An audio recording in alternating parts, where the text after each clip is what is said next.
"You're done here," Colton Vance said it the way men like him said most things, not loudly, but with the particular flatness that meant he'd already decided and the conversation was a formality.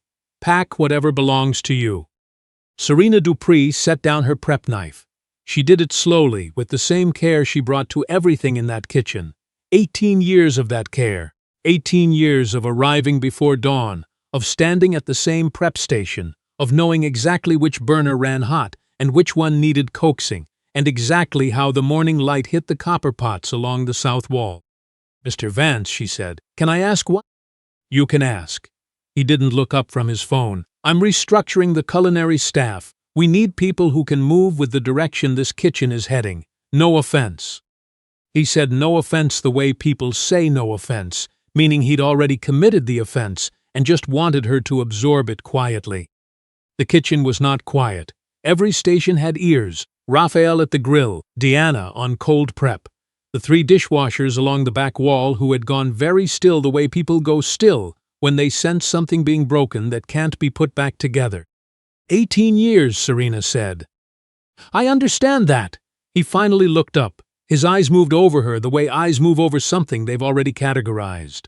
A woman in a worn prep apron, no makeup, hair pinned up under a net, hands chapped from cold water and knife work. "We're bringing in new direction. Chef Albright has a vision that requires a certain." He searched for the word, found one that fit his suit. Velocity. Velocity. 18 years reduced to a velocity problem.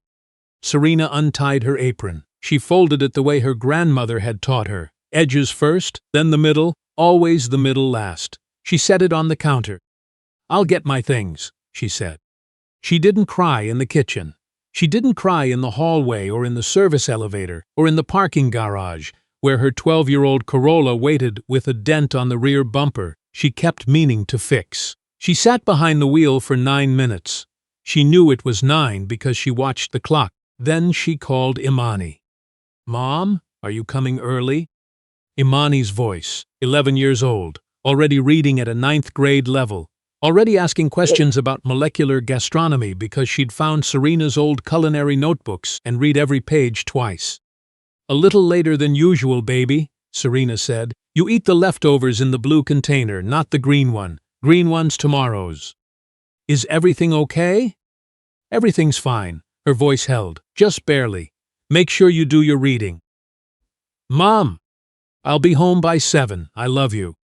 She hung up before Imani could ask again. The drive took 22 minutes. Serena spent them doing the math she'd been doing since she left the building. Rent, car insurance, Imani's school supplies, the specialist appointment she'd been putting off because the copay was $180 she didn't have. She had 6 weeks of savings, maybe 7 if nothing unexpected broke. She looked at her hands on the steering wheel. The same hands that had built everything inside that building. The same hands that had created, from scratch, every dish that had made the Thornwood Grand's restaurant worth talking about.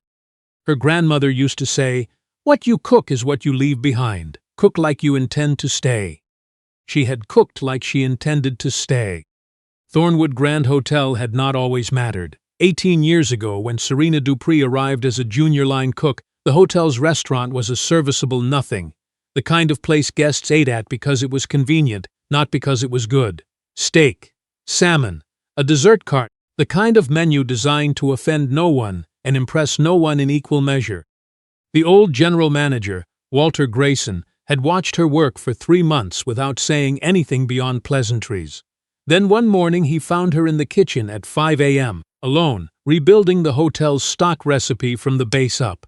She wasn't supposed to be there. She wasn't supposed to be doing that. She just couldn't leave it wrong. Walter had stood in the doorway for a long time. Then he said, "If you can make that work, show me by Friday." By Friday, she had. By the following spring, she'd rebuilt the entire menu from the foundation. Not replaced it, rebuilt it. The way you rebuild a house when the foundation is sound but everything above ground needs to go. The cooking she'd learned from her grandmother in New Orleans had given her a vocabulary most culinary school graduates spent years trying to acquire. Corinne Dupree had never owned a restaurant. She'd never been on television. She'd cooked 3 meals a day her entire adult life for anyone who showed up at her door, and she knew how to coax things from ingredients that other people didn't know were possible. She'd pass that knowledge to Serena the way you pass anything important, not with lectures, but with presence. Stand here, watch, now you try. Serena had been watching since she was 4 years old. Over 12 years, she transformed the Thornwood Grand's restaurant into something the city talked about. She designed a tasting menu that drew critics from 3 states. She cultivated relationships with 8 local farms that nobody else in the city's fine dining scene had thought to approach. She built what she privately called the Route, a system she'd spent years developing, a flavor archive and sourcing database that mapped every ingredient relationship, every supplier, every VIP guest's preference down to dietary notes they'd mentioned only once, 3 years prior. The Route lived on a private server she'd set up herself, accessed through an interface she'd built in the evenings after Imani was asleep, because she had needed something that didn't exist, and so she had built it. No one at Thornwood Grand knew it existed except Walter, who had understood what it was and what losing it would mean, and who had made her promise years ago never to let it go. She'd kept that promise. She'd also kept something else, quietly, in the way Serena Dupree kept everything important, without announcement, without ceremony. 2 years ago, at the Georgetown home of a man named Franklin Ashby, in a room full of afternoon light and old furniture, Serena had married him. Franklin was 73. He had founded the Thornwood Grand Hotel chain 40 years prior and built it into a 40-location operation before stepping back from daily management. He was the kind of man who had been powerful so long he'd forgotten what it felt like to perform it. He had watched Serena work for 11 years before he understood, in the particular slow way of men who are accustomed to knowing things, that he had been in love with her for most of that time. They had married quietly, at Serena's request. She had seen what happened to women in her position when the marriage became public. The whispers, the reclassification, the assumption that everything she'd built had been built for her by proximity to someone else's money. She had not wanted any of that. She had wanted to be what she was, a cook, a mother, a woman who built things that lasted. Franklin had understood, he always did. What he hadn't anticipated was Colton Vance. The private equity group that had taken a controlling interest in the hotel chain's operational arm had brought Colton in as CEO 6 months ago. He was 42, precise, visibly expensive in the way of men who'd learned that appearance was the first argument. He had never spent a full shift in a hotel kitchen. He had never had a conversation with a food supplier that lasted more than 90 seconds. What he understood was consolidation, margin compression, and what he called talent modernization, a phrase that arrived at Thornwood Grand the way most precise phrases arrive in business settings, doing the work of something less polite, so the polite people didn't have to say the loud part out loud. In his first 10 weeks, Colton eliminated 14 kitchen and hospitality positions. 11 of those were held by black employees. The other 3 were the 2 senior Hispanic sous chefs and the 1 white floor manager who had formally complained about the pace of the changes in writing. He never said the word race. He didn't need to. The pattern was visible to anyone willing to look at it straight. Knox Albright arrived 3 weeks after Serena left. He was 29. He had trained under 2 Michelin-starred chefs in Paris and Lyon, held a culinary degree from the Culinary Institute of America, and spoke about food with the fluency of someone who had spent many years in rooms where other people cooked while he observed and annotated. He had strong opinions about technique and plating. He had very little experience with what happens when the foundations under the technique aren't there. He found the kitchen well organized and immediately reorganized it. He found the menu thoughtful and immediately streamlined it. He found the route system, mentioned in passing by Lorene Packer, the hotel's longtime food and beverage director, and immediately dismissed it. "We won't need legacy systems," he told her. "I'm building new infrastructure."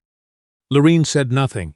She had worked at Thornwood Grand for 16 years. She had watched Knox's type come through before, though not quite at this velocity. It took exactly 23 days. The first sign was the lamb. The Thornwood Grand's braised lamb shoulder had been on the menu for 9 years. It had been featured in 4 publications, requested repeatedly by the same 12 VIP guests who returned annually for it, and refined over the years in small, precise ways that Serena had documented in the route. The exact ratio of preserved lemon to dried sumac that balanced against the particular fat content of the lamb from the Morrow Valley farm she sourced exclusively, the rest time the temperature at which the braise tipped from good to extraordinary. Knox cooked it from memory and the visible recipe card. The result was technically sound. It was good by any reasonable standard. It was not the dish. The VIP guests at table 14 didn't say anything to the server. They said it in the review that went up 4 days later, buried in the middle of an otherwise neutral paragraph.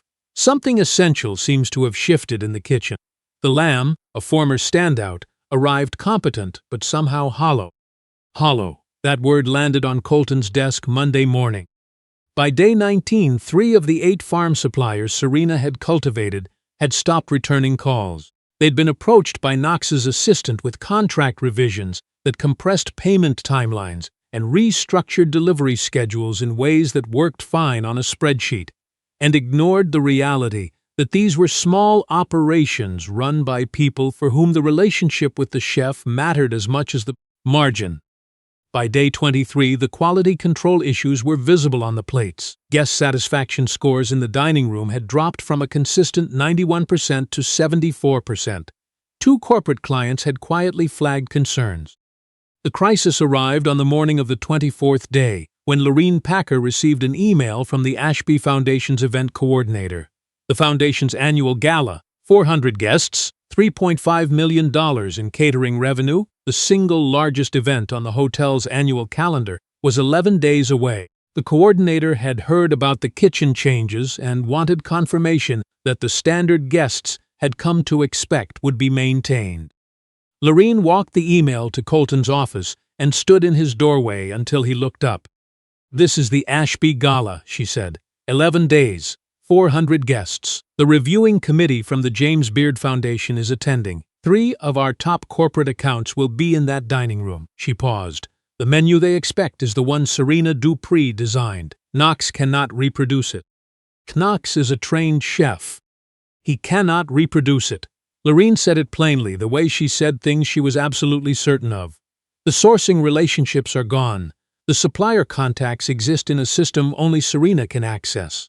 And there are elements of those dishes that Knox does not understand because no one explained them to him, because you told him they weren't necessary. Colton's jaw moved in the way of a man recalculating something he didn't want to recalculate. "Call her," Lorene said. "You need to call Serena Dupree." He didn't call her. Lorene did, at 6 in the morning, from her personal phone. Serena was underneath a neighbor's pickup truck when it rang. She'd been picking up mechanical work from people in her building who couldn't afford shop rates. $40 here, $60 there. It kept Imani's school fees current. "Lorene," Serena sat up and wiped her hands on a shop rag. "They need you." Lorene's voice was careful, the way voices get when the person speaking has been holding something difficult since before dawn. "The gala is 11 days out. Knox can't do it. Colton knows it, and Franklin knows it too." Serena closed her eyes. 11 days. The James Beard Committee. 400 guests who had eaten that food for years and would know, the way people always know, when something essential had been removed. She thought about her grandmother's kitchen on Magazine Street. The way the light came through the side window in the late afternoon, and the food on the stove became something almost ceremonial. "Cook like you intend to stay." "What does Colton Vance want from me?" she said. "Right now, to make this gala work." "That's not a condition. That's a plea." Serena stood, brushed gravel off her knees. "Tell him I'll come in. But I have conditions, and they are not negotiable." A pause. "Name them." "I walk through the front entrance, not the service hall, not the kitchen side door. The front entrance." She let that land. "I get full authority over the kitchen for the gala and for any ongoing engagement that follows. Nobody approves my decisions except Franklin Ashby himself." She paused. "And Knox Albright stays in that kitchen for the entire preparation period, every single day. I want him to see everything." "He won't like that." "I know." "Anything else?" "Yes." Serena looked at her hands. The same hands. Before I walk through that door, my attorneys will be filing documentation with the U.S. Copyright Office registering the root system as my intellectual property. It goes on record before I set foot inside. That is not a negotiation point. Another silence, longer this time. I'll tell him, Lorraine said. Serena Dupree arrived at the Thornwood Grand at 7:45 on a Tuesday morning, 11 days before the gala. She came through the front entrance. She wore clean clothes and flat shoes and carried a bag that held two things: her grandmother's cast iron skillet, too old and too seasoned to leave behind, and a laptop with a full copy of the root system backed up to 3 separate encrypted drives. The lobby was quiet the way hotel lobbies are quiet in the morning, not empty, but held. A few early guests, the morning desk staff, 2 managers near the elevator bank who looked over and then looked away, the way people look away when something is happening they don't entirely understand but can sense matters. Colton Vance was waiting near the restaurant entrance. His hands were in his pockets. His face was arranged into something that wasn't quite an expression. He said, "Thank you for coming." Serena said, "Where's Lorraine?" Lorraine Packer stepped forward from behind him. A small cluster of kitchen staff and 2 board members stood near the far wall. Knox Albright stood by the pass-through, arms folded, his face doing something complicated. And in the corner, in a chair someone had carried out from the private dining room, sat Franklin Ashby. He looked older than the last time she'd seen him, 3 weeks ago, a Sunday morning at the house in Georgetown, but his eyes were the same, clear and patient and holding something that had been there a very long time. He gave her a small nod. She gave him one back. Then she walked into her kitchen. She didn't greet anyone. She went straight to her prep station and stood with both hands flat on the stainless steel surface. She closed her eyes. The kitchen spoke to people who knew how to listen. 18 years in this room. The hum of the walk-in, slightly lower than it should be. The compressor bearing was going. Someone needed to call service. The hood vents. The particular acoustic signature of the room when it was holding heat versus cold. She opened her eyes. "The compressor on walk-in 2 is failing," she said, to no one in particular. "It needs a service call today, not after the gala. If it goes down during prep week, we lose everything we've staged." She picked up the prep schedule Knox had printed and taped to the wall and read it in silence for 30 seconds. "This won't work." Knox moved forward. "The schedule accounts for. The lamb needs to start brining tomorrow, not 4 days before service." She set the sheet down. "And the sumac for the dressing is wrong. Whatever you've been sourcing isn't from Karimi. The flavor profile is off. I could taste the difference in the sample plate I was sent last week. We switched suppliers because the original." "I'll get Karimi back." She said it simply, the way she said things she was certain of. "I have the relationship, you don't." Knox's face moved through several things. She turned to the prep cooks at the far station. "Raphael, Deanna, if you're still here, I'm glad."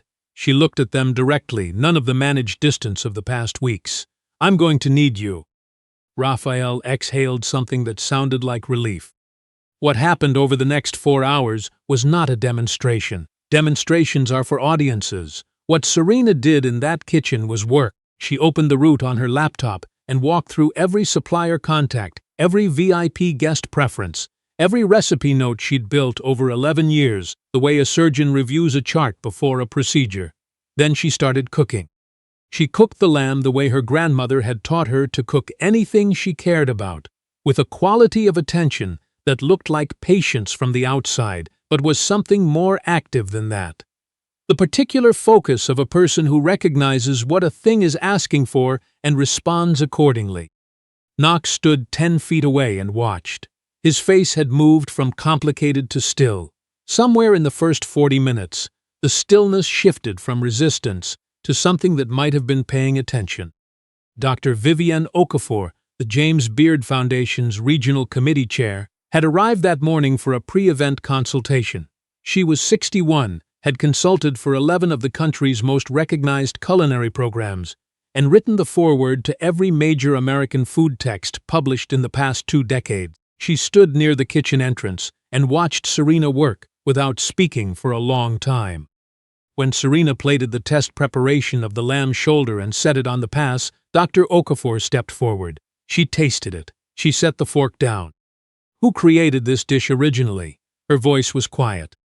Lorene Packer, standing near the wall, said, "Serena Dupree. She's been developing this restaurant's menu for 12 years. Dr. Okafor looked at Serena across the pass. "And what is your title at this establishment?" There was a pause. Franklin Ashby rose from his chair in the corner. At 73, rising was a statement. He moved to stand beside the pass, and every person in that kitchen felt the room rearrange itself around him. "Her title," Franklin said, with the particular quiet authority of a man who had earned it over 4 decades, "is chef and creative director of every restaurant in the Thornwood Grand chain. That has been true for 12 years. The administrative record has simply failed to reflect it." He looked at Colton Vance without blinking. "A failure I intend to correct before end of business today." He paused. "She is also," he said, "my wife." The kitchen went the particular kind of silent that follows something landing clean, not uncomfortable, something deeper than that. The silence of 20 people absorbing a fact that rearranged everything they thought they'd understood about the last 10 weeks. Colton Vance's face moved through several colors. Knox Albright stood very still. His arms had uncrossed themselves at some point, and he hadn't noticed. Serena did not look at Franklin. She was already moving to the next preparation, lifting the cast-iron skillet onto the range with the same care she brought to everything in that kitchen. What the root revealed, when Serena opened it fully for the board members who'd gathered by mid-afternoon, was not complicated. It was precise. 11 years of documented supplier relationships. Every VIP guest's preference cataloged with a specificity that had no equivalent in any hospitality software the chain used. The exact sourcing notes for each seasonal menu component. Recipe notes that captured not just ingredients and technique, but the reasoning behind each choice. Why the sumac from Karimi changed character in fall versus spring, and what to do about it. Why the lamb from Morrow Valley needed 2 fewer hours of braise than any comparable supplier's product. Why a specific garlic variety from a family farm 40 miles north made a difference no blind tasting panel could identify, but every returning guest could feel. And the guest data. 400 names on the gala list, and the route contained personal preference notes on 311 of them, accumulated across years of attentive service by a woman whose official title had never once reflected what she was actually doing. "You cannot reproduce this in 11 days, Lorene said to the board. Her voice was even and clear. "What Serena built here took 11 years. It is the reason this restaurant has the reputation it has. It is the reason the gala contract exists at all. It is the reason Henderson Group renewed their corporate account 3 consecutive times." She paused, "and it was all built by a woman whose name appears nowhere in any official document of this company." The board member taking notes looked up. "The root system, this is Dr. Dupree's intellectual property, already registered?" "Filed this morning," said the attorney seated next to Franklin. "Certificate number is on record." Colton Vance stood against the far wall. His suit was the same. His posture was the same. Something behind his eyes had changed in the way things change when a man finally understands the full weight of what he's done and cannot undo any of it. Franklin Ashby looked at him from across the room. He did not raise his voice. He didn't need to. "You came into this property, and in 10 weeks you terminated 14 employees who between them represented more than 140 years of institutional knowledge. You did so in a pattern that I believe everyone in this room can describe accurately without my assistance." He let the statement exist without softening it. "You fired the woman who built this restaurant's identity and proceeded as though that knowledge could be replaced in a month by someone with different credentials and a shorter history." He set his hands flat on the table.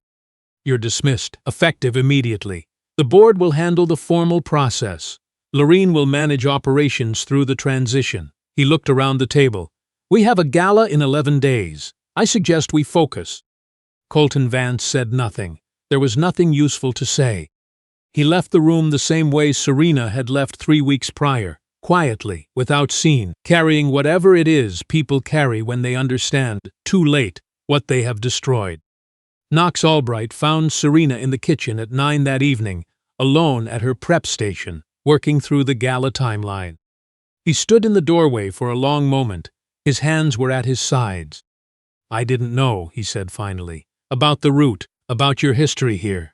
Mr. Vance told me the kitchen was running on outdated systems and that I was being brought in to modernize." Serena kept working for a moment. Then she set down her pen. "And you believe that," she said. "Not a question." "I wanted to believe I was the right choice."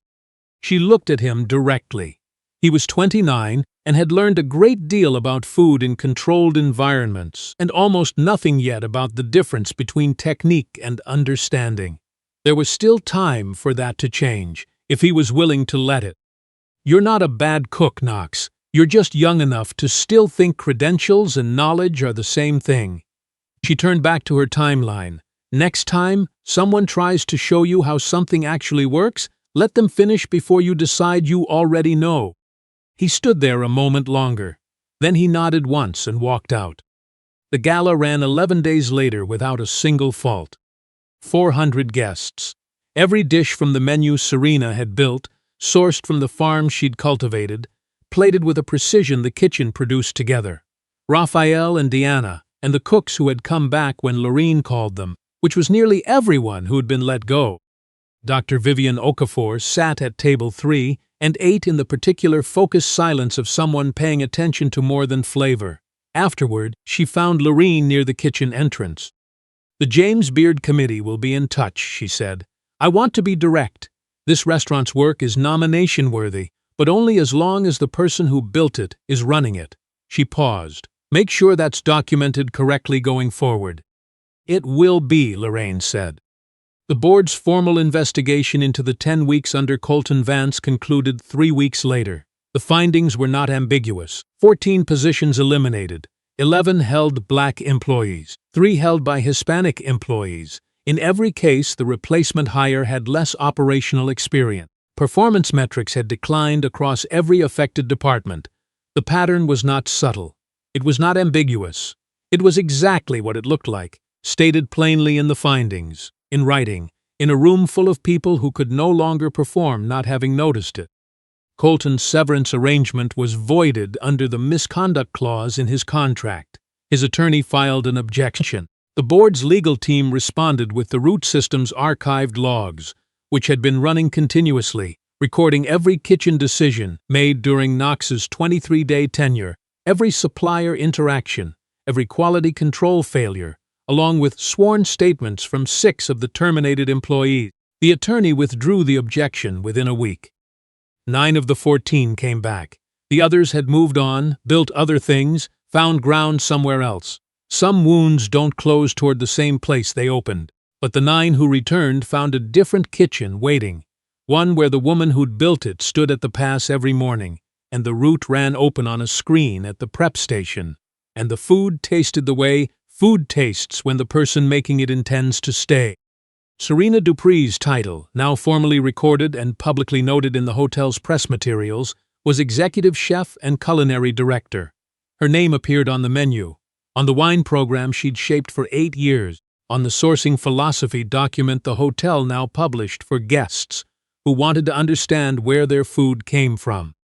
6 months later, on a Saturday afternoon, Imani came to the kitchen during prep for evening service. She stood at the pass and watched the line work with the same particular quality of focus her mother had, the kind that doesn't miss anything. "You built all of this?" she said. "Still building it," Serena said. Imani reached across the pass and picked up a sprig of thyme from the mise en place. She turned it in her fingers the way Serena Dupree used to turn things, learning the weight of them, learning what they asked for. "Can you teach me?" Serena looked at her daughter. She thought about a kitchen on Magazine Street, and afternoon light through a side window, and everything that gets passed forward through hands that refuse to let it go. "Cook like you intend to stay," she said. "That's where we start. If this story moved you, if you've ever watched someone's work get taken and their name erased, and felt the particular anger of knowing exactly how it happens, drop a comment below. Tell me, would you have gone back? Or would you have walked away for good? And if you've ever been Serena in any room, in any building, doing work that nobody put your name on, I want to hear your story. I'll be reading everyone. Subscribe to Velvet Verdict for more stories like this one, and share it with someone who needs to know today that their work has always been seen. Because it always was.